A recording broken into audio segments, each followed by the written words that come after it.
बिस्मिल्लाहिर्रहमानिर्रहीम। अस्सलाम वालेकुम।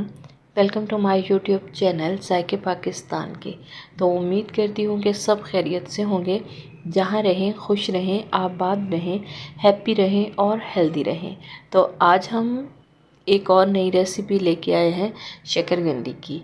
किस तरह से इसको बनाएंगे और इसको सर्व किस तरह से करेंगे, आज हम आपको फुल डिटेल में वीडियो देने वाले हैं। तो वीडियो को पूरा वॉच करना। अगर हमारे चैनल पे नए हैं तो इसे लाइक और सब्सक्राइब भी ज़रूर कर लेना और एक प्यारा सा कमेंट्स भी ज़रूर कर देना। ये बिल्कुल फ्री होता है, आपकी तरफ से हमारे लिए प्यार होता है, हमारी हौसला अफजाई होती है और इससे हमें मोटिवेशन मिलती है।